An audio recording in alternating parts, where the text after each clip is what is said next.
अच्छा जी, आज जो है हम लोग feasibility of a reaction study करेंगे।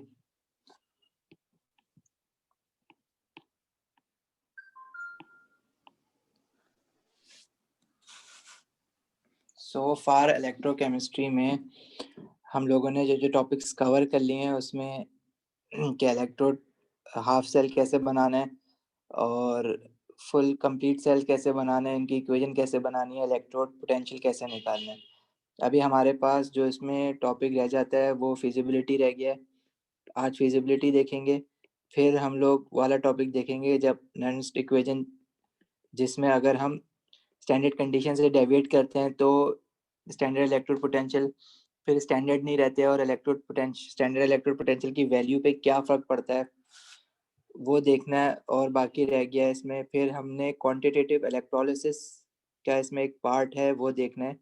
इलेक्ट्रोलिसिस वही वाली चीज़ है जो आप लोग पढ़ते थे ओ लेवल में। और फिर इन दी एंड इसमें फ्यूल सेल्स हमारे पास हैं। तो बहरहाल आज का जो हमारा टॉपिक है वो है फिजिबिलिटी ऑफ अ रिएक्शन। देखो फिजिबिलिटी क्या है कि अगर मेरे पास दो हाफ इक्वेशंस है, मैं डाटा बुकलेट से देख रहा हूँ, तो उसमें से एक इक्वेशन ने हर हाल में रिड्यूस्ड होना होता है, दूसरी इक्वेशन ने हर हाल में ऑक्सीडाइज्ड होना होता है। अगर उनके इलेक्ट्रोड पोटेंशियल इस चीज़ को अलाउ करते हैं कि जिस इक्वेशन को आप चाह रहे हो ऑक्सीडाइज्ड हो, तो उसका जो ई नॉट है it must be less positive, और जिस इक्वेशन ने रिड्यूस्ड होना है उसका जो ई नॉट है मस्ट बी मोर पॉजिटिव। तो ये रिएक्शन फिजिबल होता है, वरना ये रिएक्शन नहीं होता। और जब भी कोई रिएक्शन फिजिबल होता है तो उसका जो ई नॉट होता है, E naught of a cell अगर निकालोगे, मतलब दोनों इक्वेशन का अगर E naught reduced minus E naught oxidise जो रिड्यूस्ड हो रही है एक हाफ सेल, उसका माइनस जो ऑक्सीडाइज्ड हो रहा है हाफ सेल, उसको करोगे तो that must be a positive value. अगर E naught of a cell positive बनता है तुम्हारे पास तो तुम कहोगे कि रिएक्शन जो है वो फिजिबल है, हाँ ये होगा, वरना नहीं होगा। अच्छा, इसमें कुछ क्वेश्चंस हैं, उसकी हेल्प से हम लोग जो है वो स्टडी करेंगे, लेकिन इसके लिए ना डाटा बुकलेट्स अगर तुम लोग के पास हैं हार्ड कॉपी में तो अपने सामने रख लो। डाटा बुकलेट की इसमें बहुत रिक्वायरमेंट है।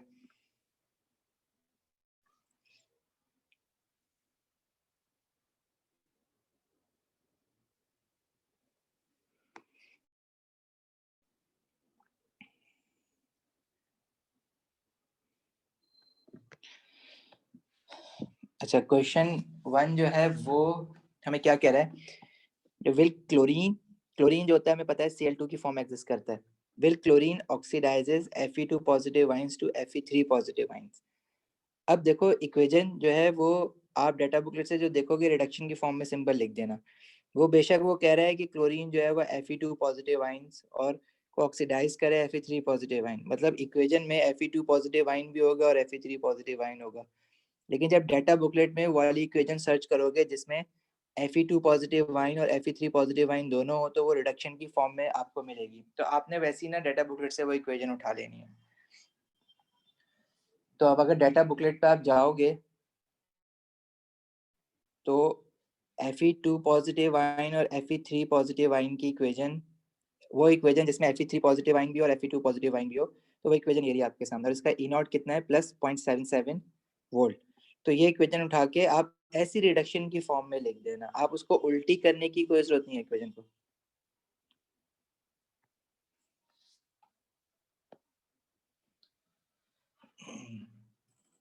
अगर डाटा बुकलेट है हार्ड कॉपी में तो सामने रख लो, तुम्हारे लिए थोड़ा इजी हो जाएगा, क्योंकि मैं स्क्रीन जैसे आगे पीछे करता हूँ तो समझने में वैसी चीज़ मुश्किल हो जाती है। तो आपने जो इक्वेशन उठानी है डाटा बुकलेट से, वो क्या मिलेगी आपको, Fe3 positive ion gaining 1 mole of electron and produced Fe2 positive ion, और इसका जो ई नॉट लिखा हुआ है डाटा बुकलेट में वो है प्लस 0.77 वोल्ट। अच्छा, अब वो कह रहा है कि क्या क्लोरीन Fe2 पॉजिटिव आयन को Fe3 पॉजिटिव आयन में ऑक्सीडाइज कर सकता है या नहीं।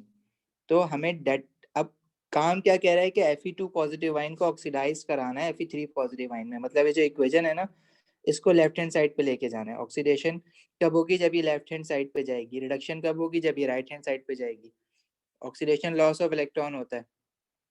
तो डाटा बुकलेट में जो इक्वेशन है वो हमेशा जैसी जिस फॉर्म में लिखी हुई होती है ना वैसी ही उठाओ वहां से। अगर वो राइट पे जा रही है तो रिडक्शन, अगर वो लेफ्ट पे आनी है तो ऑक्सीडेशन। इसको लेफ्ट पे या ऑक्सीडेशन करवानी किसने? क्लोरीन ने।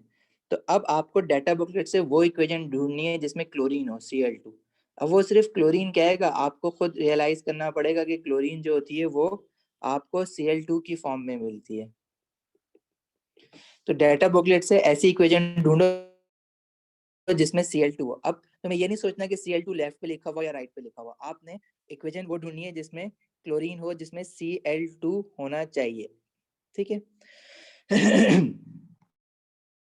अब अगर आप डाटा बुकलेट में जाओगे ना तो Cl2 वाली आपको दो इक्वेशन दिखेंगी। अब अगर उसने सिर्फ क्लोरीन लिखा है ना तो कंफ्यूजन ये होता है कि भाई मेरे पास तो एक इक्वेशन ये भी है जिसमें क्लोरीन लिखा हुआ है और एक इक्वेशन मेरे पास ये वाली भी है नीचे वाली जिसमें क्लोरीन लिखा हुआ है। अब मैं कौन सी इक्वेशन इसमें से लूं? तो देखो, पहली वाली जो इक्वेशन है ना आपके पास आयरन वाली, उसने ऑक्सीडाइज्ड होना है, मतलब उसने जाना है राइट टू लेफ्ट। ठीक है, पीछे की तरफ जाना है, लेफ्ट हैंड साइड पे। तो अगर, और वो ये कह रहा है कि रिएक्शन आपने किसके साथ करवाना है? क्लोरीन के साथ, Cl2 के साथ। तो अगर मैं देखो दूसरी वाली इक्वेशन सेलेक्ट करता हूँ ना यहाँ से, तो दूसरी वाली इक्वेशन ने उसको अगर करवाना है तो उस इक्वेशन ने, अब क्लोरीन राइट हैंड साइड पर है, राइट हैंड साइड पर है मतलब इस इक्वेशन को भी फिर रिएक्शन अगर होना है तो क्लोरीन ने अपनी कोई ना कोई स्टेट चेंज करनी है ना Cl2 से। वो अगर लेफ्ट पे जाएगी तो ये भी ऑक्सीडाइज होगी इक्वेशन। अब कभी भी जब रिएक्शन होता है तो ऐसा नहीं हो सकता कि दोनों की दोनों इक्वेशन जो है वो ऑक्सीडाइज्ड हो रही हूँ, पीछे जा रही हूँ। एक आगे जाएगी एक पीछे जाएगी, ये तो कंफर्म है। तो ये वाली जो सेकंड वाली इक्वेशन है जिसमें E0 प्लस 1.64 लिखा हुआ है, तो ये वाली इक्वेशन तो उठाने का कोई फायदा नहीं है मेरे पास। मुझे इक्वेशन ऐसी उठानी है क्लोरीन की जिसमें क्लोरीन लेफ्ट हैंड साइड पे हो। क्यों? क्योंकि मैं ऑलरेडी डिसाइड कर चुका हूँ कि जो मेरी इक्वेशन है आयरन वाली, उसने जो है वो लेफ्ट हैंड साइड पे जाना है। तो जो दूसरी इक्वेशन होगी क्लोरीन की, उसने हर हाल में राइट साइड पे जाना है अगर तो रिएक्शन होना है। तो मैं जितनी भी क्लोरीन की इक्वेशन है ना सबको देखूंगा, सिर्फ ये नहीं कि मैंने, अगर फॉर एग्जांपल आपने ये जो सेकंड वाली इक्वेशन है ना ये उठा लिया, अगर आपने यहाँ से, मैं दोनों ना ले जाता हूँ वहां पे,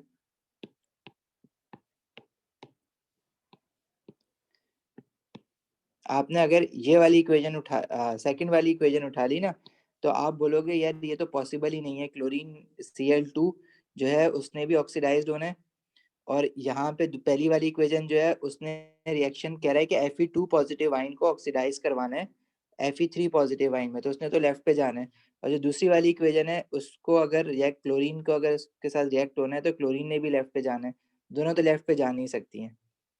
तो अगर आपने सिर्फ यही, बाय चांस अगर तुम सिर्फ ये वाली नीचे वाली इक्वेशन देख के, ऊपर वाली इक्वेशन देखो ही नहीं, नीचे वाली इक्वेशन देखो और डिसाइड कर लो, तो आप बोलोगे कि रिएक्शन नॉट पॉसिबल, या क्या लिखोगे? Reaction not feasible.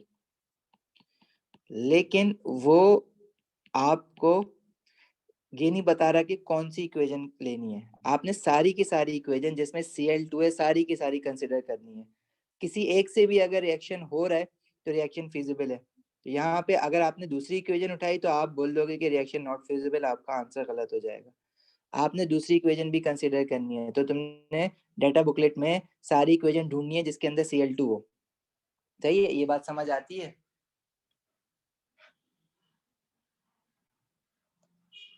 कोई ये बात कंफ्यूजन दोबारा है यहाँ तक तो पूछो। ये बात दोबारा थोड़ी सी बता दें। पहली ओके, बार। अच्छा देखो, इस क्वेश्चन में वो ये कह रहा है कि, अरे, इस क्वेश्चन में वो मुझसे ये कह रहा है कि will chlorine Cl2 oxidize Fe2 positive ions to Fe3 positive ion। तो मैंने पहले वाली इक्वेशन सर्च करी जिसमें Fe2 पॉजिटिव आयन और Fe3 पॉजिटिव आयन दोनों होता है। मैं डाटा बुकलेट में गया, मुझे एक ही इक्वेशन ऐसी मिली जिस इक्वेशन में Fe2 पॉजिटिव आयन और Fe3 पॉजिटिव आयन दोनों मिल जाए। और वो इक्वेशन मुझे ये मिली कि Fe3 positive ion will gain 1 mole of electron to form Fe2 positive ion, और जिसका E0 था +0.77 वोल्ट। ठीक है, डाटा बुकलेट में जब मैंने सर्च किया ना आयरन का, तो मुझे देखो एक ही इक्वेशन ऐसी मिलेगी जिसमें Fe3 पॉजिटिव आयन भी हो और Fe2 पॉजिटिव आयन भी, जो कि ये वाली इक्वेशन है।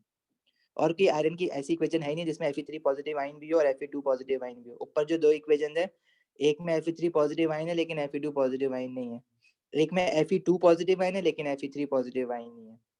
मैंने आयरन की इक्वेशंस उठा ली हैं। फिर वो ये कह रहा है कि ये काम जो है ना क्लोरीन ने, जिससे ये पूछ रहा है कि क्या Fe2 पॉजिटिव आयन को ऑक्सीडाइज करवा सकती है या नहीं। अगर Fe2 पॉजिटिव आयन को ऑक्सीडाइज करवाना है तो जो ये इक्वेशन मैंने उठाई है, इसने हर हाल में लेफ्ट पे जाना है। ऑक्सीडेशन क्या होगी जब ये इक्वेशन लेफ्ट पे जाएगी? Loss of electron.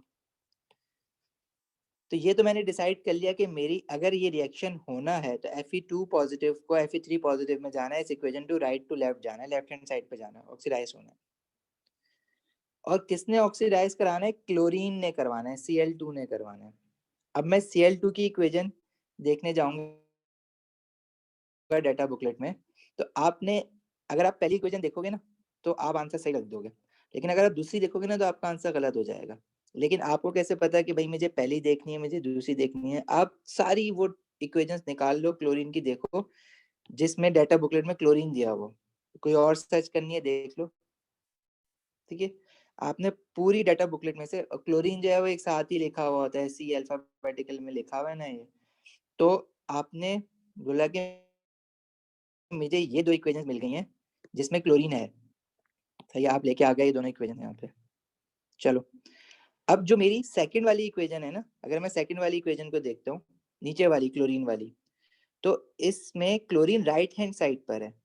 अगर क्लोरीन ने इससे रिएक्ट होना है तो इस इक्वेशन ने भी लेफ्ट पे जाना है, मतलब नीचे वाली इक्वेशन ने भी ऑक्सीडाइज्ड होना है, और Fe2 पॉजिटिव वाली इक्वेशन ने भी ऑक्सीडाइज्ड होना है। ऐसा नहीं हो सकता। रिएक्शन होते वक्त एक इक्वेशन ऑक्सीडाइज्ड होनी है तो एक रिड्यूस्ड होनी है। अगर आप सिर्फ ये वाली नीचे वाली इक्वेशन बाय चांस देख के आ जाते हो ना, तो आप बोलोगे कि भाई ऐसा तो हो ही नहीं सकता, क्लोरीन जो है वो ऑक्सीडाइज करवा ही नहीं सकता इसको, तो रिएक्शन नॉट फिजिबल लिख के आ जाओगे, अगर इन केस तुमने एक दूसरी क्लोरीन की इक्वेशन कंसीडर ही नहीं की। लेकिन क्वेश्चन में आपको ये नहीं बता रहा कि आपने कौन सी इक्वेशन कंसीडर करनी है, आपने खुद डिसाइड करना है। आपने सारी इक्वेशन ढूंढनी है जिसमें क्लोरीन हो। हमें और दो इक्वेशन मिलती है जिसमें क्लोरीन हो। अच्छे से एक रिड्यूस होगा या ऑक्सीडाइज होगा? Exactly, one equation has to get reduce and other has to get oxidise. अगर मैं क्लोरीन की दूसरी वाली इक्वेशन हैंड पिक करता हूँ तो इट मीन्स के ये हो ही नहीं सकता, क्योंकि इस वाली इक्वेशन ने अगर क्लोरीन से, देखो रिएक्शन कहाँ से आगे बढ़ना है, क्लोरीन से बढ़ना है, तो मैं रिएक्टेंट क्या दिया उसने? क्लोरीन दिया है ना, रिएक्शन आगे यहीं से बढ़ना है। और Fe2 वाली इक्वेशन में Fe2 पॉजिटिव से रिएक्शन आगे बढ़ना है। कैसे पता? क्योंकि उसने बोला Fe2 पॉजिटिव आयन को ऑक्सीडाइज कराना है Fe3 पॉजिटिव आयन में, तो इसका रिएक्शन राइट से बढ़ना है तो लेफ्ट जाएगा, जाहिर और तो की जगह नहीं है, ऊपर नीचे तो नहीं जाएगा, लेफ्ट जाएगा। और क्लोरीन वाली की अगर मैंने ये वाली इक्वेशन जो अभी अंडर कंसिडरेशन है ये उठाई है, तो इसमें रिएक्शन अगर क्लोरीन से स्टार्ट होना है तो इसने भी लेफ्ट पे जाना है, तो ऐसा पॉसिबल नहीं है। अगर एक लेफ्ट पे जानी है तो एक राइट पे जानी है। लेकिन आपने क्लोरीन की सारी इक्वेशन कंसिडर करनी है ना, तो दूसरी एक और क्लोरीन की इक्वेशन दी हुई है जिसमें Cl2 लेफ्ट पे लिखा हुआ है, तो अगर आप ये कंसिडर नहीं करोगे तो फिर आपका आंसर इनकम्प्लीट रहेगा। और इसमें इसका ई नॉट दिया हुआ है +1.36। मैंने कहा इसका चांस कुछ बन रहा है, क्योंकि अगर मैं यहाँ पे देखूं तो यहाँ पे क्लोरीन जो है ना दूसरी इक्वेशन में लेफ्ट हैंड साइड पे, मतलब ये जाएगी राइट पे और ऊपर वाली जाएगी लेफ्ट पे। लेकिन क्या इस इनके ई नॉट इस बात को अलाउ करेंगे कि जो क्लोरीन वाली इक्वेशन है अगर वो राइट पे जा रही है तो वो रिड्यूस्ड हो रही है, और रिड्यूस्ड होने के लिए उसका ई नॉट जो है वो मोर पॉजिटिव होना चाहिए, और जिस इक्वेशन ने ऑक्सीडाइज्ड होना है जो लेफ्ट पे जा रही है उसका ई नॉट लेस पॉजिटिव होना चाहिए। तो नेगेटिव नहीं होगा ये 0.77 अगर लेफ्ट पे जा रहा है? नहीं, बिल्कुल नहीं होगा। लास्ट टाइम भी हमारी ये बात हुई थी कि तुमने नेगेटिव नहीं करना है इसको ना, तुमने इक्वेशन पलट के लिखनी है, तुमने ये गलती करनी ही नहीं है, फ्लॉप है ये मेथड, करना ही नहीं है ऐसा। आपने इक्वेशन रिडक्शन की फॉर्म में ले जाके लिखनी है। आपने बस ये याद करना है कि जो मोर पॉजिटिव ई नॉट है वो रिड्यूस्ड होता है और जो लेस पॉजिटिव ई नॉट है वो ऑक्सीडाइज्ड होता है। बस इक्वेशन पलट के लिखोगे बहुत कंफ्यूजन हो जाएगी, अगर उसको नेगेटिव करोगे बहुत ज्यादा कंफ्यूजन हो जाएगी। रिएक्शन उल्टा जाएगा वो एक अलग बात है, लेकिन ई नॉट तुमने कभी भी पलट के साइन नहीं लिखना है, भूल जाओ, वो करना ही नहीं है तुमने। सही है। अगर जो लेस पॉजिटिव अगर होगा तो फिर वो नॉट फीजिबल होगा। अभी रुक जाओ, देखो अगर इन क्लोरीन वाली जो अभी इक्वेशन मैंने लिखी है Cl2 + 2 mole of electron 2 chloride A9, ये रिड्यूस्ड होनी है और ऊपर वाली इक्वेशन आयरन वाली ऑक्सीडाइज्ड होनी है। लेकिन क्या इनके ई नॉट इनको अलाउ करेंगे? ई नॉट क्या है कि अगर क्लोरीन वाली इक्वेशन में रिड्यूस्ड होनी है तो उसका ई नॉट जो है वो मोर पॉजिटिव होना चाहिए। उसका ई नॉट है 1.36, और जो ऊपर वाली इक्वेशन है अगर उसने ऑक्सीडाइज होना है तो उसका E naught as compare to chlorine वाली इक्वेशन लेस पॉजिटिव होना चाहिए। उसका ई नॉट है +0.77। हाँ ये बात सही है। तो क्लोरीन वाली इक्वेशन का ई नॉट मोर पॉजिटिव है, इट मींस वो रिड्यूस्ड हो जाएगी, और Fe2 पॉजिटिव आयन वाली इक्वेशन का ई नॉट लेस पॉजिटिव है, मतलब वो ऑक्सीडाइज हो जाएगी। मतलब ये रिएक्शन फिजिबल होगा किन दो इक्वेशन के साथ? क्लोरीन की ये वाली इक्वेशन जो मैं सर्किल कर रहा हूँ, और आयरन की, तो ये एक ही इक्वेशन है मेरे पास। आई बात समझ?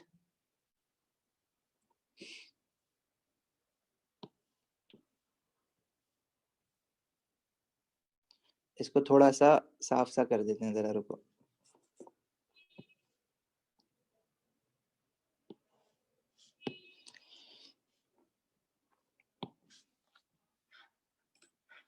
तो मैंने जो इक्वेशन दो ली है ना, वो एक तो ये है Fe3 positive + 1 mole of electron Fe2 positive. Data booklet में ऐसी फॉर्म में लिखी है, मैंने ऐसी उठा ली। डाटा बुकलेट में इसका ई नॉट लिखा हुआ है +0.77 वोल्ट। अच्छा, क्लोरीन वाली दो इक्वेशन थी, दूसरी नीचे वाली इक्वेशन तो मैंने डिस्कार्ड कर दी। मैंने कहा उसका तो फायदा ही नहीं है, क्योंकि वो भी क्लोरीन राइट पे लिखा हुआ है, क्योंकि ऊपर वाली इक्वेशन वो कह रहा है कि ऑक्सीडाइज्ड होनी है, Fe2 पॉजिटिव से Fe3 पॉजिटिव जाना है। तो दूसरी वाली जो क्लोरीन की इक्वेशन है ना, वो तो लेने का कोई फायदा ही नहीं है। बाकी ये वाली इक्वेशन मैंने ले ली 2Cl नेगेटिव, इसका ई नॉट मैंने देखा तो ये लिखा हुआ है +1.36 वोल्ट। रिएक्शन कहाँ से स्टार्ट होना है? क्लोरीन से Cl2 को कन्वर्ट होना है किसी चीज में, और Fe2 पॉजिटिव आयन को कन्वर्ट होना है। सही है। तो एक रिएक्टेंट राइट पे, दूसरा रिएक्टेंट लेफ्ट पे। अगर दोनों के दोनों रिएक्टेंट इनकी दोनों इक्वेशन में लेफ्ट साइड पे थे या राइट साइड पे थे, तो वो तो हो ही नहीं सकता ना। उसका क्या मतलब है? या तो दोनों ऑक्सीडाइज हो रहे हैं या दोनों रिड्यूस हो रहे हैं, जो कि पॉसिबल नहीं है। तो एक रिएक्टेंट राइट पे होना चाहिए, एक रिएक्टेंट लेफ्ट पे होना चाहिए। पहला स्टेप तो ये है। दूसरा स्टेप ये है कि जो रिएक्टेंट राइट पे है Fe2 पॉजिटिव, उसने, अब मैंने क्यों इनको क्यों मैंने इनको सर्किल किया Fe2 पॉजिटिव और Cl2 को? क्योंकि रिएक्शन में जब मैंने डाला है ना, वो मैंने Fe3 पॉजिटिव आइन तो डाला ही नहीं है ना, मैंने Cl नेगेटिव आइन डाला है। मैंने इसमें ऐड ही तुम्हें क्या करवाया है? Cl2 और Fe2 पॉजिटिव आइन। तो रिएक्शन स्टार्ट किससे होना है? इन दोनों से स्टार्ट होना है। सही है। तो Fe3 पॉजिटिव आइन तो बाद में जाके बना होगा, Cl नेगेटिव आइन तो बाद में जाके बना होगा, लेकिन रिएक्शन स्टार्ट कहाँ से होना है? Fe2 पॉजिटिव और Cl2 से। इसलिए पहले मैंने इनको अंडरलाइन कर दिया कि भाई यहाँ से रिएक्शन स्टार्ट होना है। अब इनमें से एक अपनी इक्वेशन के राइट पे होना चाहिए और दूसरा अपनी इक्वेशन के लेफ्ट पे होगा, तो ये रिएक्शन पॉसिबल है, वरना तो पॉसिबल ही नहीं है। अच्छा जी, अब पूरी पॉसिबिलिटी चेक करने के लिए Fe2 पॉजिटिव आइन वाली जो राइट पे है उसने ज़ाहिर लेफ्ट पे जाना है, और जो लेफ्ट पे है उसने ज़ाहिर राइट पे जाना है। लेकिन जो राइट पे जा रही है उसका ई नॉट जो है ना, वो मोर पॉजिटिव अगर है तो वो जाएगी राइट पे, रिड्यूस्ड होगी, और जो लेफ्ट पे जा रही है उसका ई नॉट जो है वो लेस पॉजिटिव अगर है तो वो जाएगी लेफ्ट पे, वरना नहीं जाएगी। तो अगर मैंने इनके ई नॉट देखो, तो नीचे वाली इक्वेशन का उसको रिड्यूस्ड होना है, तो ई नॉट मोर पॉजिटिव होना चाहिए, जो कि है 1 + 1.36 है, और ऊपर वाली ने ऑक्सीडाइज होना है, उसका ई नॉट लेस पॉजिटिव होना चाहिए, जो कि +0.77 है। तो it means this reaction will happen, this reaction is feasible, और क्लोरीन की ये वाली इक्वेशन के साथ फीजिबल है। नीचे वाली इक्वेशन जो थी ना, दूसरी वाली, उसके साथ नहीं है, लेकिन रिएक्शन फीजिबल है क्लोरीन के साथ। ठीक है। अच्छा, इसका ओवरऑल ई नॉट निकालोगे, ई नॉट ऑफ अ सेल, तो क्या हो जाएगा, जो रिड्यूस्ड हुआ है माइनस जो ऑक्सीडाइज्ड हुआ है, that is plus 1.36 minus 0.77 volt. ठीक है, तो ये इसका ओवरऑल ई नॉट आ जाएगा,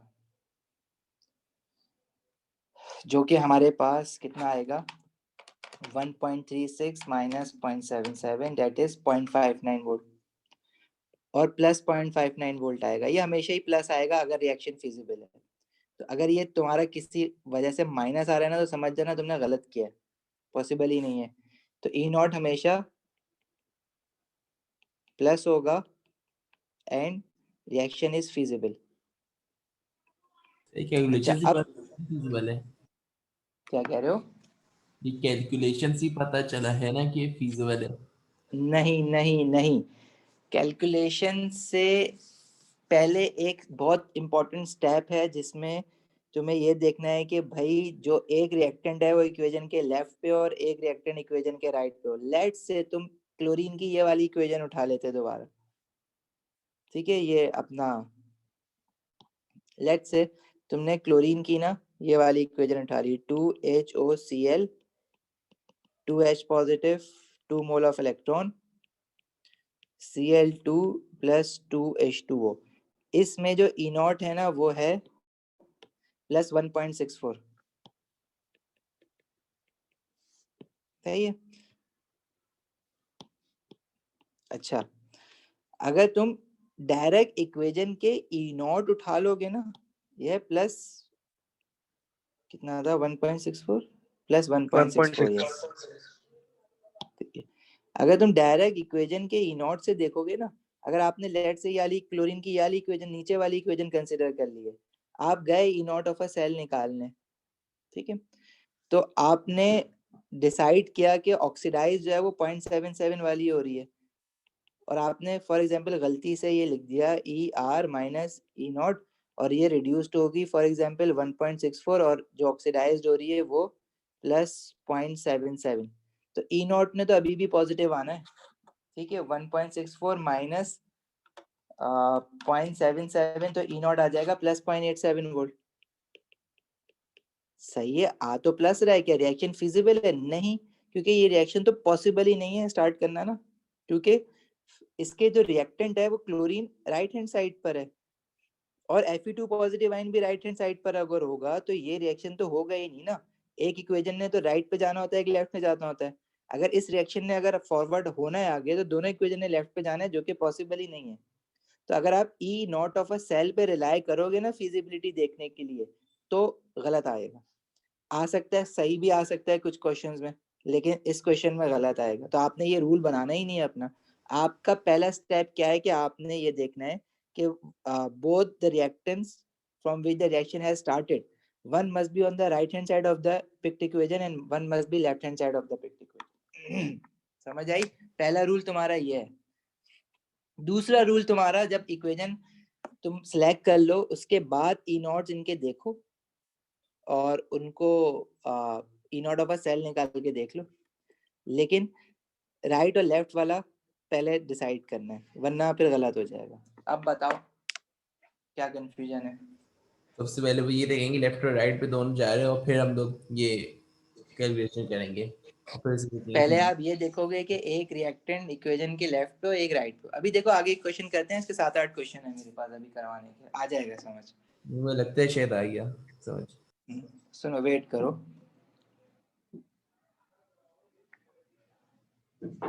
आगे चलते हैं। इसके और भी क्वेश्चन है, टेंशन नहीं लो। अच्छा,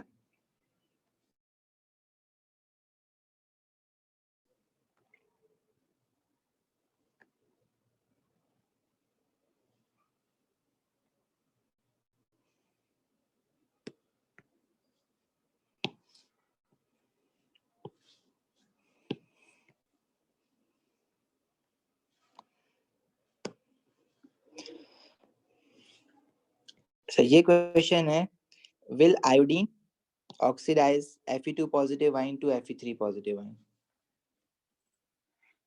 अगेन इसमें हमारे पास जो इक्वेशन बनती है। एक तो पहले Fe3 पॉजिटिव और Fe2 पॉजिटिव वाली तो वही होगी ना जब भी देखी है हमने।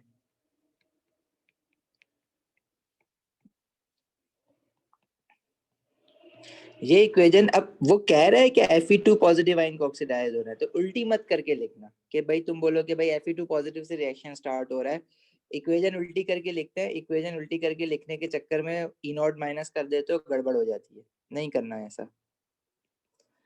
अच्छा, इसका जो E0 अभी तुमने देखा 0.77 वोल्ट है, सही है।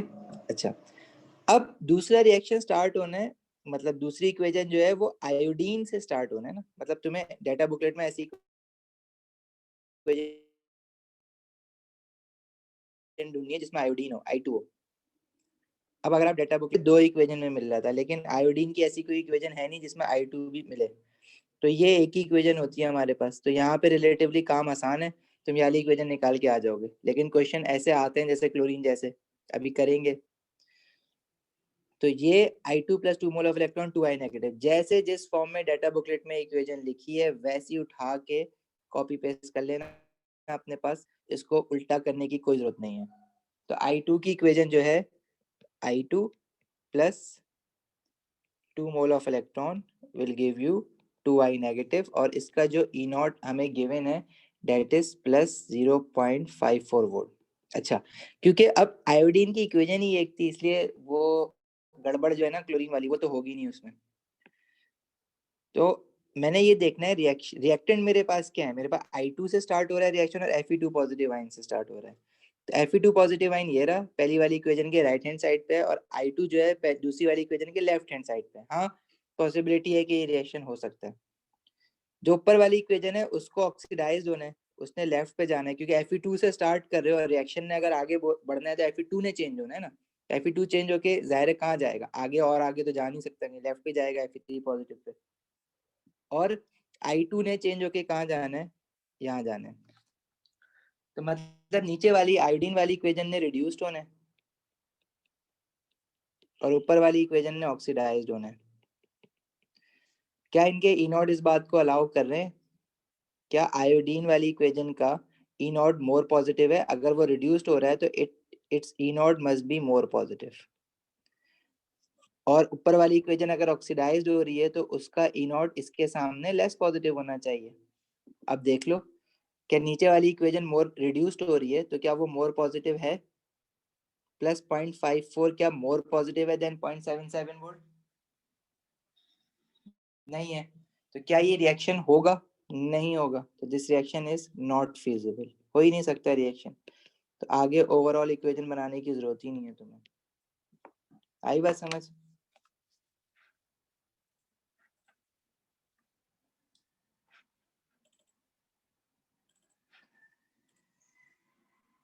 अच्छा चलो और आगे चलते हैं और क्वेश्चन करते हैं इसके।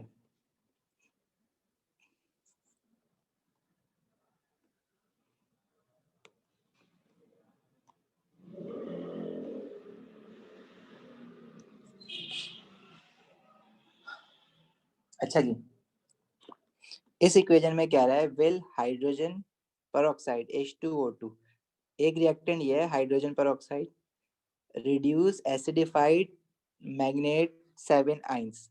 अब मैग्नेट 7 क्या है, जिसमें मैग्नेट आइंस की बात करो ना, MnO4 नेगेटिव और Mn2 पॉजिटिव, मैग्नेट 7 आइंस को रिड्यूस करके Mn2 पॉजिटिव बना ले। मतलब जो मैग्नेट की इक्वेशन आप उठाओगे ना वो एसिडिफाइड MnO4 नेगेटिव और Mn2 पॉजिटिव है। तो इसके अंदर आपके पास क्या क्या होना चाहिए, ऐसी इक्वेशन ढूंढो मैग्नेट की जिसमें MnO4 नेगेटिव भी हो, Mn2 पॉजिटिव भी हो, और उसने लिखा है एसिडिफाइड मतलब H पॉजिटिव आइन भी हो। मैग्नेट की ऐसी इक्वेशन ढूंढो डाटा बुकलेट से। अब डाटा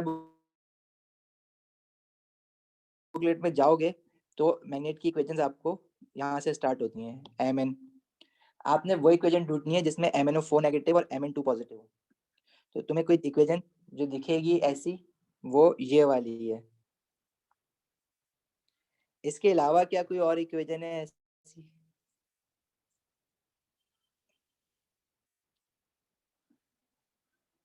जिसमें MnO4 तुम्हारे पास MnO4 नेगेटिव हो और Mn2 पॉजिटिव आइन हो, तो ये वाली इक्वेशन हम लोग यहाँ से ले लेंगे। इसका ई नॉट क्या है, +1.52।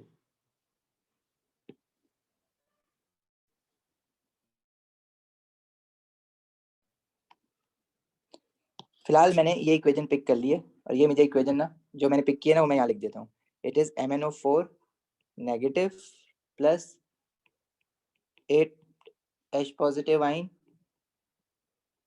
5 मोल ऑफ इलेक्ट्रॉन्स, और ये बनाएगा Mn2 पॉजिटिव एंड 4H2O। इसका जो ई नॉट मुझे दिया हुआ है वो है +1.52। डाटा बुकलेट अगर सामने है तो खोल लो प्लीज, या किसी और डिवाइस में खोल लो, थोड़ा आसान हो जाएगा काम। अच्छा, अब जो दूसरा रिएक्टेंट, अच्छा इसमें रिएक्टेंट क्या है, स्टार्ट कहाँ से होना है रिएक्शन, MnO4 नेगेटिव को रिड्यूस्ड होना है ना, तो मतलब रिएक्टेंट आपको क्या देगा, MnO4 नेगेटिव 1। ये दूसरा जो है ना वो हाइड्रोजन पेरोक्साइड है H2O2। तो अब मुझे ऐसी इक्वेशन ढूंढनी है जिसमें H2O2 हो, और अब इतनी बात समझ आ गई है कि H2O2 की ऐसी इक्वेशन ढूंढनी है जिसमें H2O2 राइट साइड पे हो, क्योंकि अगर MnO4 नेगेटिव लेफ्ट साइड पर है, इसने रिएक्शन ने हर हाल में फिर आगे ही जाना होगा Mn2 पॉजिटिव बनाने के लिए। तो H2O2 की ऐसी इक्वेशन ढूंढो जिसमें H2O2 जो है वो राइट साइड पर लिखा हुआ। लेफ्ट साइड पर भी इक्वेशंस होती हैं H2O2 की, लेफ्ट साइड पर भी होता है, लेकिन फायदा ही नहीं है वाली इक्वेशंस उठाने का, क्योंकि अगर ये डिसाइडेड है ऑलरेडी कि MnO4 नेगेटिव ने Mn2 पॉजिटिव बनाना है, तो इसने तो लेफ्ट टू राइट ही जाना है ना इस इक्वेशन में। तो H2O2 की वो इक्वेशन ढूंढो जिसमें H2O2 राइट हैंड साइड पे हो, तो अगर तो रिएक्शन होना है तो एटलीस्ट राइट टू लेफ्ट ही जाएगा ना, वो पहला स्टेप तो ये है। फिर बाद में इलेक्ट्रोड पोटेंशियल देखेंगे कि क्या इलेक्ट्रोड पोटेंशियल इस चीज को अलाउ कर रहे हैं या नहीं कर रहे। तो आप अगर H2O2 की इक्वेशन ढूंढो तो यहाँ पे मिलेंगी। अब H2O2 की हमारे पास देखो कितनी इक्वेशन है, एक तो ये रहा H2O2, और नीचे अगर देखो तो और भी इक्वेशन है ना, H2O2 है ये रहा। अब मुझे बताओ कि मैं ये वाली इक्वेशन उठाऊं, पहली वाली जो मैंने टिक करी है, या दूसरी वाली उठाऊं, क्योंकि दोनों में H2O2 है। लेकिन जब एक चीज मैंने डिसाइड कर ली है कि MnO4 नेगेटिव वाली इक्वेशन ने लेफ्ट टू राइट जाना है, तो H2O2 अब रिएक्टेंट है स्टार्टिंग, तो उसने राइट टू लेफ्ट जाना है, तो पहली वाली इक्वेशन उठाने का तो कोई फायदा ही नहीं है ना। हमें तो ये वाली इक्वेशन उठानी पड़ेगी जिसमें H2O2 राइट हैंड साइड पर हो। समझ आ रही है बात? जी सर। तो हमने कौन सी इक्वेशन उठानी है, we have to pick the second one, +0.68। Okay, और क्या इक्वेशन है वो, और लिखनी उसी फॉर्म में जिस फॉर्म में डाटा बुकलेट में लिखी है, रिडक्शन की फॉर्म में लिखी है वैसे ही लिखो, उसको उल्टा करने की कोई जरूरत नहीं है फिलहाल। और ये बना H2O2, ये इक्वेशन मैंने कॉपी पेस्ट कर दी, जैसी लिखी है डाटा बुकलेट में मैंने वैसी लिख दी, और इसका ई नॉट जो दिया हुआ है वो +0.68 वोल्ट। अच्छा, अब H2O2 इनिशियल देखो, रिएक्टेंट मेरे पास इनिशियली क्या है, उसने मुझे क्या दिया, H2O2 दिया है, और वो कह रहा है कि क्या H2O2 अपना इसको रिड्यूस कर सकते हैं MnO4 नेगेटिव को, मतलब MnO4 नेगेटिव दिया होगा ना पहले, इसी को रिड्यूस करा रहा है, Mn2 पॉजिटिव तो नहीं देगा ना, वो तो MnO4 नेगेटिव को रिड्यूस करा रहा है। तो रिएक्टेंट मेरे पास क्या क्या है, MnO4 नेगेटिव और H2O2। तो इन्हीं से रिएक्शन स्टार्ट होना है, जो बाकी लेफ्ट इनकी इक्वेशन के दूसरी साइड्स पे वो तो अभी है ही नहीं ना, वो तो तब बनेंगे जब रिएक्शन हो जाएगा। हम तो अभी बात कर रहे हैं कि क्या रिएक्शन स्टार्ट भी होगा या नहीं होगा। अच्छा, तो दूसरी वाली जो मेरी इक्वेशन है उसने ऑब्वियसली अब राइट टू लेफ्ट जाना है, अगर तो ये रिएक्शन होना है तो उसने राइट टू लेफ्ट जाना है, मतलब नीचे वाली इक्वेशन ने रिड्यूस्ड होना है, ऊपर वाली इक्वेशन ने ऑक्सीडाइज्ड होना है। ठीक है, तो नीचे वाली इक्वेशन ने रिड्यूस्ड होना है, ऊपर वाली इक्वेशन ने ऑक्सीडाइज्ड होना है। सर मोर पॉजिटिव होती है और रिड्यूस होती है ना? नहीं नहीं, मैंने उल्टा बोल दिया, सॉरी। ऊपर वाली इक्वेशन ने रिड्यूस्ड होना है, नीचे वाली ने ऑक्सीडाइज्ड होना है, सही है, और नीचे वाली ने ऑक्सीडाइज्ड होना है। अब क्या इनके ई नॉट इस बात को अलाउ कर रहे हैं? क्या ऊपर वाली इक्वेशन ने अगर रिड्यूस्ड होना है तो क्या उसका ई नॉट मोर पॉजिटिव है प्लस 1.52 है, और नीचे वाली इक्वेशन ने अगर ऑक्सीडाइज्ड होना है तो क्या उसका ई नॉट ऊपर वाली इक्वेशन से लेस पॉजिटिव है? हाँ है। तो ये रिएक्शन फिजिबल है, रिएक्शन कैन हैपन। सही है। और इसका ओवरऑल ई नॉट अब अगर निकाल के देखोगे तो वो पॉजिटिव आना चाहिए, मतलब रिड्यूस्ड माइनस ऑक्सीडाइज्ड, और वो आएगा पॉजिटिव क्योंकि तुमने जब डिसीजन ही सही बेसिस पे लिया है, इट विल कम पॉजिटिव। तो जो रिड्यूस्ड हो रही है that is plus 1.52 minus plus 0.68। सही है। तो 1.52 minus 0.68, this will be 0.84 volt, positive 0.84 volt. Action is feasible. देखो ये E naught of a cell निकालना ना, पॉजिटिव आना, ये सिर्फ इस चीज को कंफर्म कर रहा है।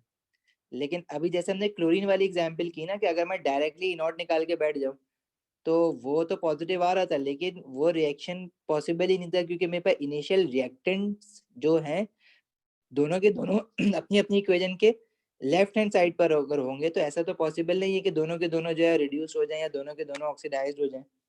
तो एक रिएक्टेंट लेफ्ट हैंड साइड पे होना चाहिए अपनी इक्वेशन के, और दूसरा रिएक्टेंट राइट हैंड साइड पे होना चाहिए अपनी इक्वेशन पे।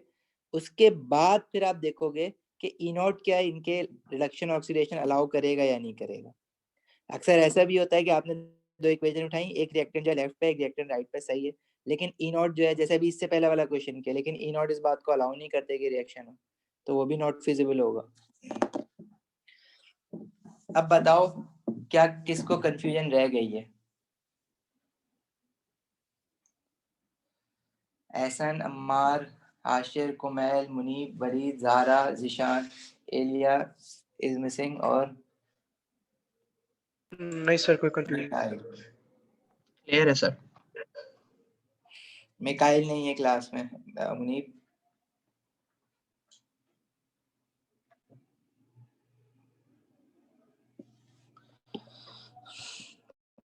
अच्छा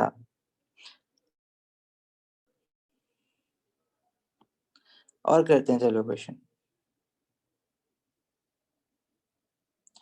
कौन सा करें, ये वाला करते हैं 6।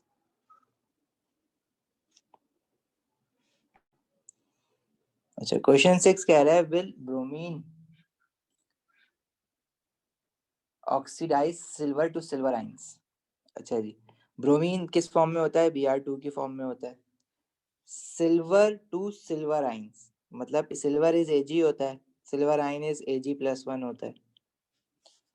आपने एक इक्वेशन वो उठानी है जिसमें सिल्वर और सिल्वर आइंस हो, और दूसरी इक्वेशन ब्रोमीन की लेनी है। ठीक है। अब सिल्वर की इक्वेशन ना, ए सबसे ऊपर तुम्हें सिल्वर की इक्वेशन मिलती है, सिल्वर की एक इक्वेशन होती है ये वाली। अच्छा ब्रोमीन की इक्वेशन ढूंढने जाओगे ना तो ब्रोमीन की भी तुम्हें ना ये एक इक्वेशन ही मिलेगी, Br2 नेगेटिव। तो this one becomes relatively simpler, लेकिन ब्रोमीन का अगर डाटा बुकलेट देखो तो नहीं सही है, हाँ बस सही है, यही है। तो अगर आप सिल्वर की इक्वेशन देखते हो डाटा बुकलेट से तो वो ये मिलती है, Ag +1 plus 1 mole of electron Ag, और ब्रोमीन की ये इक्वेशन मिलती है Br2 plus 2 mole of electron 2 Br-1। इसका Ag का जो इलेक्ट्रोड पोटेंशियल दिया हुआ होता है वो दिया हुआ होता है प्लस 0.8 वोल्ट, और जो ब्रोमीन का दिया हुआ होता है वो दिया हुआ होता है प्लस 1.07 वोल्ट। अच्छा देखो क्वेश्चन में जैसे अगर आप बुक उठा लो ना, यूजुअली लोग रॉजर नॉरिस फॉलो कर रहे होते हैं। तो जैसे अभी हाशिर शायद कह रहा था कि इसको इक्वेशन को, इसको ई नॉट को माइनस करके लिख देंगे और इक्वेशन जो है वो पलट के लिख देते हैं, वो है एक बुक का मेथड, लेकिन वो बहुत कंफ्यूजन करता है, उसको फॉलो नहीं करना है। ठीक है, ये क्वेश्चन उसी के हैं लेकिन इसकी जो साथ में एक्सप्लेनेशन है ना वो उल्टा करके लिखा हुआ है, अब हमने वो फॉलो नहीं करना है। ठीक है, क्योंकि पास पेपर में हम जाके ना फंस जाते हैं उस मेथड से। और दूसरा वो कुछ लोग ये भी गड़बड़ करते हैं कि इक्वेशन बैलेंस करते वक्त जो है ना, अभी जैसे इसकी ओवरऑल इक्वेशन भी बनाते हैं, चलो अभी ना बाकियों की भी बनानी चाहिए थी, वो भी चले जाएंगे वापस। इसमें देखो हमारे पास रिएक्टेंट क्या है, जहां से रिएक्शन स्टार्ट होना है वो क्या कह रहा है, ब्रोमीन। तो मतलब आप Br2 डालोगे और ऑक्सीडाइज सिल्वर टू सिल्वराइज, मतलब रिएक्शन सिल्वर पे करवाना है ना, तो इनिशियल रिएक्टेंट आपके पास क्या होगा, Br2 और सिल्वर। तो एक अपनी इक्वेशन के राइट हैंड साइड पर है, एक अपनी इक्वेशन के लेफ्ट हैंड साइड पर है, मतलब हाँ पॉसिबिलिटी है कि रिएक्शन हो जाए। अगर तो रिएक्शन होना है तो ब्रोमीन वाली इक्वेशन ने राइट जाना है और सिल्वर वाली इक्वेशन ने लेफ्ट जाना है। ब्रोमीन वाली इक्वेशन ने रिड्यूस्ड होना है और सिल्वर वाली इक्वेशन ने ऑक्सीडाइज्ड होना है। क्या इनके ई नॉट इस बात को अलाउ करेंगे, जो इक्वेशन रिड्यूस्ड हो रही है क्या वो मोर पॉजिटिव है? हाँ, this is plus 1.07 volt, this is more positive. तो जब मोर पॉजिटिव होगी तो इसका क्या मतलब है कि नीचे वाली इक्वेशन रिड्यूस्ड होगी और ऊपर वाली इक्वेशन लेस पॉजिटिव है तो वो ऑक्सीडाइज्ड होगी। Yes, reaction is feasible. ये चीज आप यहीं देख के डिसाइड कर सकते हो। ई नॉट निकालने हैं तो निकाल लो, और ई नॉट ऑफ अ सेल जो आएगा वो ऑब्वियसली पॉजिटिव आएगा क्योंकि रिएक्शन फिजिबल है, तुम डिसाइड कर चुके हो। रिडक्शन हो रही है प्लस 1.07, ऑक्सीडेशन हो रही है प्लस 0.8, तो 1.07 minus 0.8, it would be 0.27 volt. ठीक है, it is positive. Overall E naught has to be positive because you have already decided कि it is feasible. अच्छा, ओवरऑल इक्वेशन बनाने में ना एक और गड़बड़ क्या करते हैं, ओवरऑल इक्वेशन बनाने में ये बुक वाले जो है ना, ये थोड़ी सी एक और गड़बड़ करते हैं। ये लोग क्या करते हैं कि आपने इस इक्वेशन को मल्टीप्लाई बाय 2 किया है ना, आप इस इक्वेशन को मल्टीप्लाई बाय 2 करो, लेकिन किसी भी कीमत पे ई नॉट को मल्टीप्लाई बाय 2 करने की जरूरत नहीं है। ई नॉट का कोई ताल्लुक नहीं है इससे, ठीक है। ई नॉट बना ही तुम्हारे लिए कि सिल्वर किस तरह से, सिल्वर आयन, सिल्वर रिड्यूस या ऑक्सीडाइज कैसे हो रहा है। ई नॉट में आपने मल्टीप्लाई बाय 2 नहीं करना, गलती से भी ये हरकत नहीं करना। 0.80 मल्टीप्लाई बाय 2 करके आपने इसको 1.6 निकाल दिया। इक्वेशन उल्टी करना और ये इसको ब्रोमीन को हाफ करना और हाफ करने पे गलती से ये कर देना ना, ई नॉट को हाफ करना, तो ऐसा कोई मेथड नहीं है, कुछ भी नहीं है ऐसा। फिर भी ना ये कुछ बुक्स में इस तरह से दिया होता है, उनका फाइनल आंसर सही आता है लेकिन उनको पूरा वो फिर उसी के हिसाब से स्टेप फॉलो करना होता है और वो बहुत कॉम्प्लिकेटेड हो जाता है, वो नहीं करना। इक्वेशन जब बैलेंस करना है तो आपने इक्वेशन के ही साथ मल्टीप्लाई बाय 2 करना है, ई नॉट के साथ जाके मल्टीप्लाई बाय 2 या कुछ लिखने की जरूरत हरगिज नहीं है।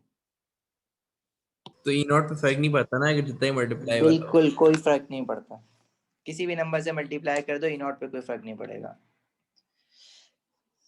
सही है, तो इसको आपने मल्टीप्लाई बाय 2 करा तो this equation will become 2Ag positive plus 2 mole of electron and it will form 2Ag।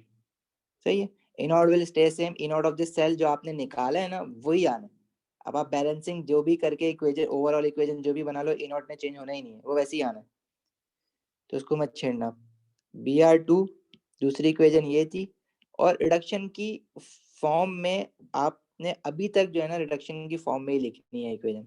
हाँ, ओवरऑल इक्वेशन बनाते वक्त ना अब तुम जो इक्वेशन ऑक्सीडाइज्ड हुई है ना उसको उल्टी करके लिख सकते हो, क्योंकि लेफ्ट साइड और राइट साइड से ऐड करोगे ताकि एडिशन सही हो। तो ऊपर सिल्वर वाली इक्वेशन जो है वो ऑक्सीडाइज्ड हुई है, तो उसको जो है अब आप उल्टा करके लिख सकते हो एडिशन करने के लिए।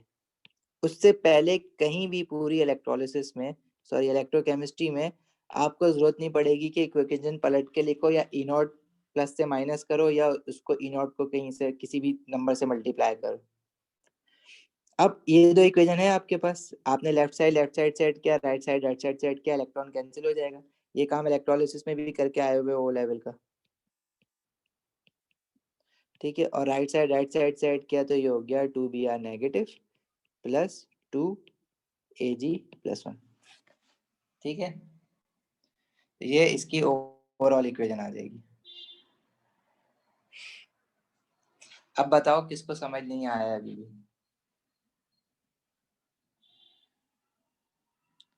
जिशान समझ आ रही है?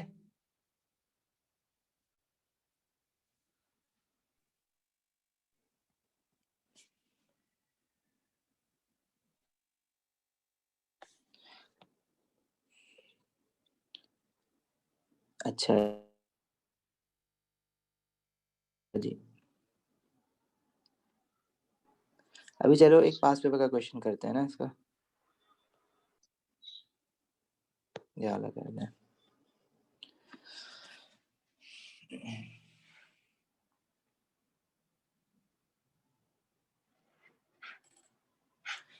अच्छा देखो क्या क्वेश्चन है। An electrochemical cell consist of a half cell containing V3 positive ion and V2 positive ion and another half cell containing VO2 plus 1 and VO2 positive। अच्छा इसमें एक तो सबसे पहली कंफ्यूजन तो ये होती है भाई मैं VO2 कह रहा हूँ ना तो +1 ऊपर है और VO2 पॉजिटिव नहीं कह रहा हूँ मैं इसको इसको अब देखो ये लिखा हुआ कैसे है, ये दिस इज VO2 पॉजिटिव है, ऑक्सीजन के नीचे 2 नहीं है।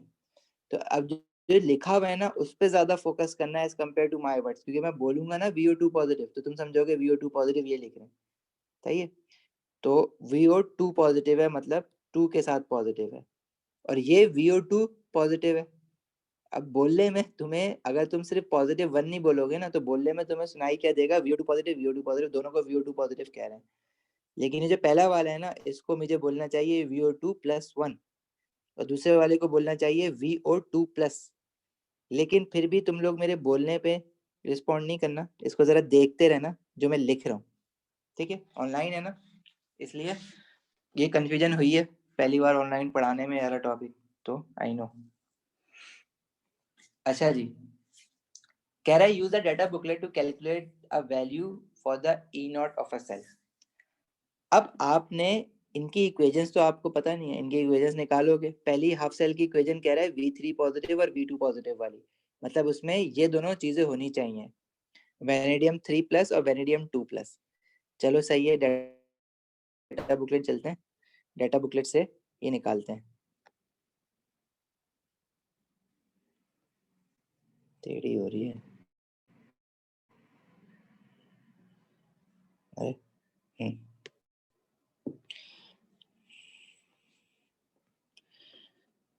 अच्छा वेनेडियम की इक्वेशन आपको मिलनी है। अच्छा डाटा बुकलेट ना जरा ध्यान से उसको यूज करना, क्योंकि इसमें ना कुछ रिपीटेशन होती है ऑर्डर और रिएक्टिविटी के टर्म्स में। अब जैसे ये है ना V2 positive 2 mole of electron V, vanadium की इक्वेशन तो तुम्हें ये मिल रही है, लेकिन तुम्हारे पास जो उसने बोला हुआ है 2 प्लस 3 प्लस वाली, ये कोई इक्वेशन नहीं है। तो ये इक्वेशन तुम्हें मिलेगी वेनेडियम की, यहाँ पे सारी वेनेडियम की। अब ये देखो यहाँ पे कितनी ज्यादा इक्वेशन है। पहली वाली मैं नीचे देख चुका हूँ, मुझे इसकी जरूरत नहीं है। ये वाली इक्वेशन जिसमें 3 प्लस बी है 2 प्लस बी है, मतलब मैं इस इक्वेशन की बात कर रहा हूँ। लेकिन नीचे देखो ना और भी है, 3 प्लस यहाँ भी है, लेकिन थर्ड इक्वेशन में 2 प्लस वाली नहीं है, कहीं V2 प्लस नहीं है, ठीक है। तो थर्ड वाली, फोर्थ वाली, फिफ्थ वाली, ये सारी अभी मेरे लिए बेकार है। मैंने पहली इक्वेशन कौन सी उठानी है, ये वाली V3 plus 1 mole of electron V2 positive और इसका E नॉट है -0.26। चाहो तो लिख लो अपने पास अभी पेपर पे। और जो दूसरा मुझे हाफ सेल दिया हुआ है ना, दूसरे हाफ सेल में उसने मुझे बोला है कि मेरे पास एक तो ये है V2 प्लस 1 और उसमें ही दूसरा है VO प्लस 2। तो ऐसी कौन सी इक्वेशन है जिसमें ये दोनों मुझे मिल रहे हो? सेकंड वाला। सेकंड वाली, जिसमें ये है, नहीं सेकंड वाली नहीं है, इसमें कहाँ है VO2 प्लस 1 नहीं है ना इसमें, ठीक है। तो मुझे जो इक्वेशन मिल रही है ना वो ये वाली है, फोर्थ वाली, मतलब वेनेडियम की फोर्थ वाली, 1 2 3 फोर्थ, ठीक है। ये वाली इक्वेशन मिल रही है जिसका ई नॉट दिया हुआ है +1 वोल्ट। अब ये दो इक्वेशन तुम लोग लिख लो अपने पास, क्योंकि मेरे पास तो डाटा बुकलेट खुली हुई भी है, ठीक है। ये दोनों इक्वेशन मुझे लेके जानी है, ये दोनों हाफ सेल की इक्वेशन। कोई और इक्वेशन भी सर्च कर लो कि कभी कोई और भी ऐसी हो तो फिर कंफ्यूज हो कि भाई कौन सी इक्वेशन यूज करनी थी। क्या ऐसी कोई और इक्वेशन है जिसमें ये दोनों VO2 प्लस 1 और VO प्लस 2 दोनों एक साथ हो? सिर्फ इस इक्वेशन के अलावा और कोई इक्वेशन ऐसी है नहीं। नीचे भी चेक कर लो, एक इक्वेशन और है, VO प्लस 2 तो है इसमें, लेकिन VO2 प्लस 1 नहीं है। तो मेरे पास यही वाली एक इक्वेशन है जो कि मैं लूंगा, और इसका ई नॉट है +1 वोल्ट, और जो वेरिडियम वाली है 3+ और 2+ वाली, इसका ई नॉट है -0.26 वोल्ट। ठीक है,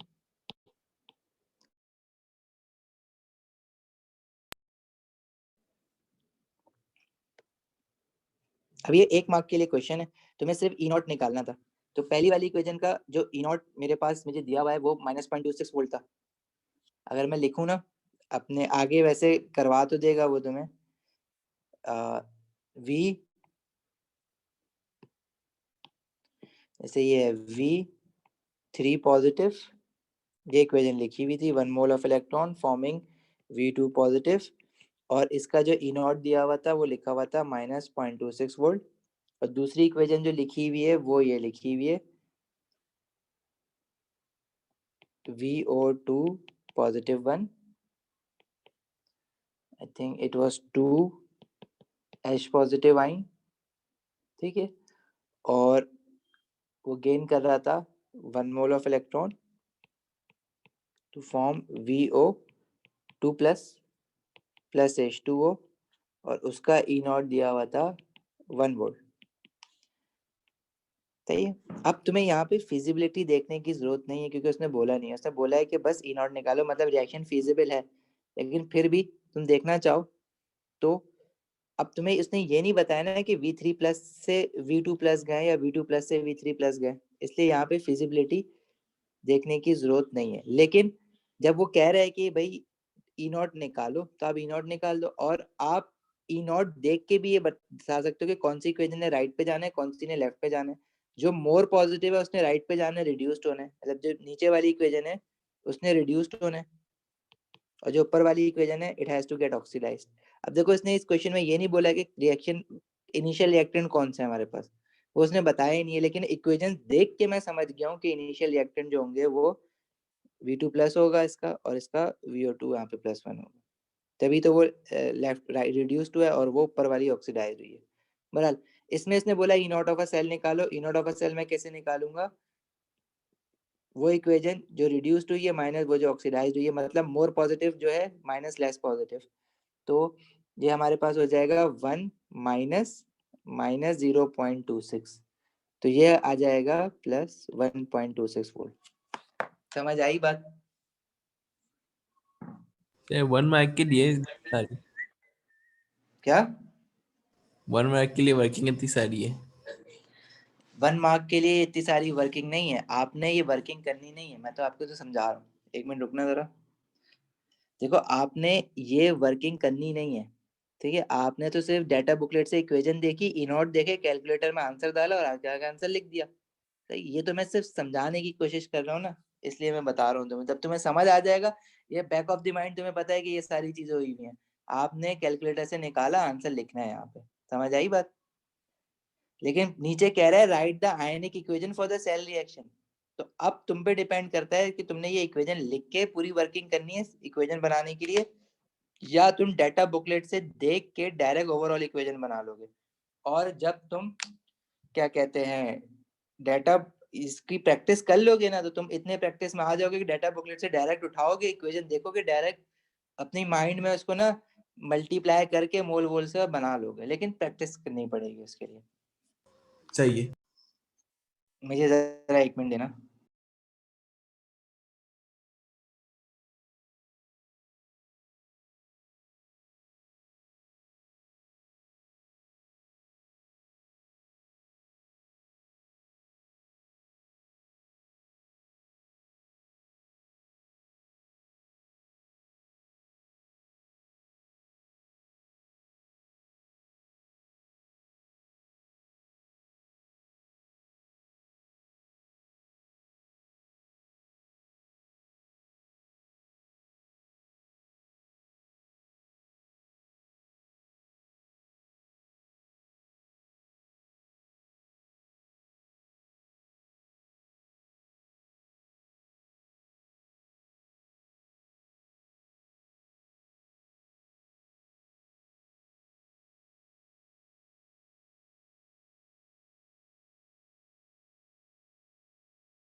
अच्छा जी, हाँ शिव, समझ आई बात आपको?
आवाज आ रही है तुम लोगों को?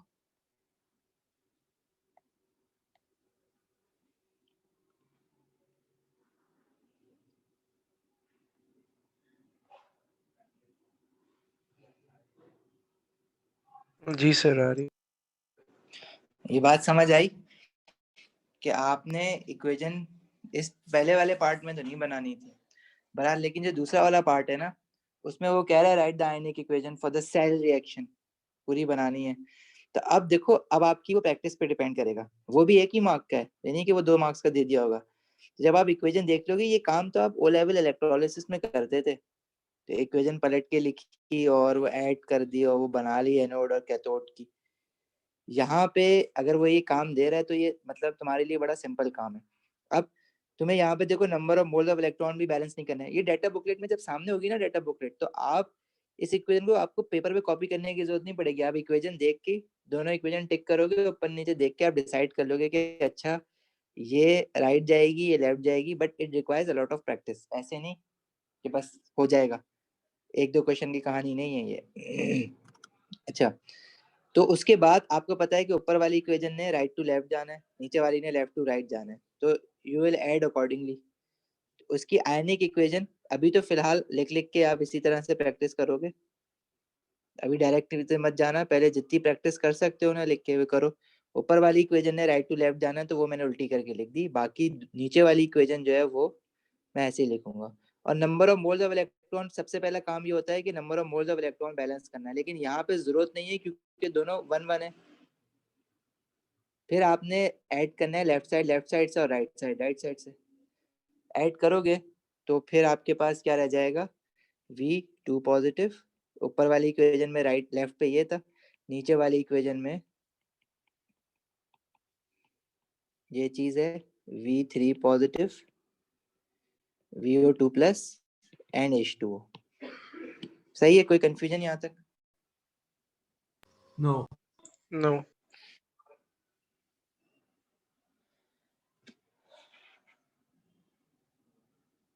अच्छा, मूविंग ऑन।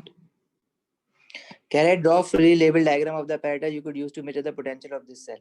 अब इन दोनों हाफ सेल्स को अलग अलग आपने बनाना है। अब इसमें देखो क्या कहीं पे मेटल यूज किया एलिमेंटल फॉर्म में? नहीं, दोनों की दोनों हाफ सेल में सिर्फ और सिर्फ आयंस है। तो इसका क्या मतलब है कि आपकी जो इलेक्ट्रोड होंगी वो किसकी होंगी? प्लेटिनियम की, क्योंकि दोनों हाफ सेल्स में आपके पास दोनों की दोनों चीजें आयंस हैं। ठीक है, एक हाफ सेल आप बना दो जिसके अंदर इलेक्ट्रोलाइट हो आपका VO2 प्लस, जो दूसरी वाली इक्वेशन के थे ना, VO2 प्लस 1 और VO प्लस 2, और इनकी कंसेंट्रेशन लिख देना 1 मोल पर डेसीमीटर क्यूब। अब दोनों की अलग अलग करके लिखना, मैं एक साथ लिख रहा हूँ क्योंकि स्टैंडर्ड इलेक्ट्रोड पोटेंशियल की बात कर रहा है ना। और जो दूसरा हाफ सेल है उसके अंदर V3 पॉजिटिव और V2 पॉजिटिव है। इसी तरह करके लिखना कि इसका जैसे VO2 प्लस 1 पहले लिखना, और VO अगर यूं करके ब्रैकेट स्लैश डाल के लिख रहे हो, अलग अलग भी करके लिख दो तो कोई मसला नहीं है, क्योंकि हम वो फॉर्म पहले लिखते हैं जो कि रिड्यूस्ड होनी है, और रिड्यूस्ड होके जो बननी है राइट साइड वाली बाद में लिखते हैं। जैसे डाटा बुकलेट में इक्वेशन दी हुई है ना, वही इस फॉर्म में दी हुई है, इसकी यूं दी हुई होती है। तो हम पहले ये वाली चीज लिखते हैं, फिर स्लैश डाल के दूसरी राइट पे जो चीज़ होती है वो लिखते हैं। सॉल्ट ब्रिज लगाना है, इलेक्ट्रोड जो है प्लेटिनियम डलेंगे दोनों, क्योंकि एलिमेंटल फॉर्म में तो इनमें से कुछ भी नहीं है, तो इनका इलेक्ट्रोड तो लेना ही नहीं है। वोल्ट मीटर लगाना है, लेबलिंग ज़रूर करना, लेबलिंग के बगैर मार्क्स चले जाते हैं। सॉल्ट ब्रिज लेबल करो, पीटी इलेक्ट्रोड है वो लेबल करो, ये तो हमने लास्ट क्लास में प्रैक्टिस की थी अच्छी खासी। पीटी प्लेटिनियम इलेक्ट्रोड, चाहो तो इस वायर को पीटी वायर भी लिख दो, जरूरत नहीं है वैसे। अच्छा, और टेम्परेचर 298 केल्विन होना चाहिए इस पूरे इलेक्ट्रोलाइटिक सेल का। और वोल्ट मीटर पे नेगेटिव पॉजिटिव कहाँ पे आएगा, जो इक्वेशन ऑक्सीडाइज्ड होती है उस हाफ सेल से इलेक्ट्रॉन निकलते हैं और जो रिड्यूस्ड होती है उसकी तरफ जाते हैं। मतलब जो मोर पॉजिटिव है वो रिड्यूस्ड है, जो लेस पॉजिटिव है वो ऑक्सीडाइज है। मतलब लेस पॉजिटिव जो होती है उस पे माइनस आता है। अब हमें पता है कि इसका ई नॉट जो होता है इस हाफ सेल का वो -0.26 था, और लेफ्ट वाला जो मैंने हाफ सेल बनाया उसका 1 वोल्ट था। तो इक्वेशन में जो है ऑक्सीडाइज्ड कौन सी होनी है, राइट वाली, तो यहाँ पे माइनस लगा देना, यहाँ प्लस लगा देना। तो ये साइन, ये प्रैक्टिस जो है ना ऐसी रखना है इसकी, क्योंकि अगर इस क्वेश्चन में वो मार्किंग नहीं कर रहा, वैसे इस क्वेश्चन में तो कर रहा है मार्किंग, लेकिन किसी में नहीं भी करता कि साइन पूछता नहीं है, इलेक्ट्रॉन फ्लो नहीं पूछता, लेकिन आप फिर भी ना प्रैक्टिस में, हर प्रैक्टिस में ऐसे ही करना। अब यही बना के आ जाओ, ठीक है। तो अगर नहीं भी पूछा हुआ तो कुछ क्वेश्चन में वो उसके मार्क्स डाल देता है, ज्यादा मार्क्स डाल देता है। मार्क्स देखते हुए नहीं देखना, पूरा सेल ऐसे ही बना देना, कोई माइनस प्लस देखने में कोई टाइम तो ज्यादा नहीं लगना। और हाँ, अब ये देखो कि ये काम तुम्हारा बिल्कुल आसान सा रटा हुआ काम है, इसके 4 मार्क्स दे रहा है। हो गया ना बैलेंस ऊपर वाला काम। ऊपर अगर टाइम भी लगा है तो यहाँ पे तुमने टाइम भी नहीं लगाना है। ये इक्वेशन सिखानी होती है लेबलिंग में? लेबलिंग में ये इक्वेशन नहीं लिखनी होती, लेबलिंग में सिर्फ आपने ये देखो ये यूं लिखना होता है। अब तुम शायद लास्ट क्लास में नहीं थे, हमने पढ़ा था कि आपने इलेक्ट्रोलाइट लिख दिया, ये इक्वेशन इक्वेशन नहीं लिखनी है, तो मैं सिर्फ वो चीज बता रहा था। यहाँ पे आपने ये लिख दिया कि मेरे पास इलेक्ट्रोलाइट है V3+, और इसकी कंसंट्रेशन लिख दो, इसको ब्रैकेट डाल के लिख दो, इट इज 1 मोल पर डेसीमीटर क्यूब। और दूसरी चीज, इलेक्ट्रोलाइट में आपके पास V2 पॉजिटिव आयन होने चाहिए 1 मोल पर डेसीमीटर क्यूब, ऐसे लिखना होता है। इसी तरह यहाँ पे भी ऐसे लिखना, दोनों अलग अलग लिखना और उनके आगे 1 मोल पर डेसीमीटर क्यूब लिखना, ठीक है। ठीक है। अच्छा, अभी देखो इसका ना, अभी थोड़ा सा टाइम जो है ना ज्यादा हो रहा है, आगे की क्लास लगी हुई है, लेकिन नेक्स्ट क्लास में इसी क्वेश्चन को कंटिन्यू